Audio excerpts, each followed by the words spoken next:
তেখেতসকলৰ সহযোগিতাত আমি এই পৰ্যায়লৈকে আহিবলৈ সক্ষম হৈছোঁ। বিশেষভাৱে প্ৰভু ঈশ্বৰৰ স্বত্ব ছায়া। আমি সকলোৱে জ্ঞাত এই সংগমস্থলীত আপোনালোকে সকলোৱে দেখিছে আমি যেনেধৰণৰ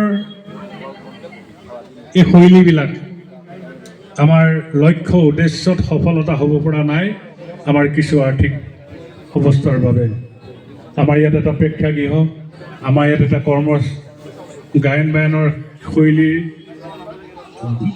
বাঁহৰ বা অন্যান্য অনুষ্ঠান পাতিবৰ কাৰণে যিখিনি যাৱতীয় সা সৰঞ্জাম এখন সত্ৰত থাকিব লাগে সেই সত্ৰৰ আমি পূৰণ কৰিব পৰা নাই।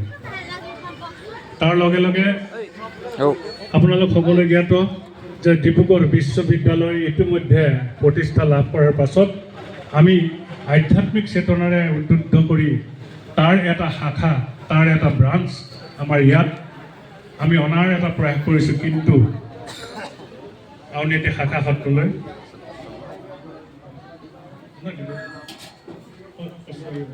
ক্ষমা কৰিব, শ্ৰী শ্ৰী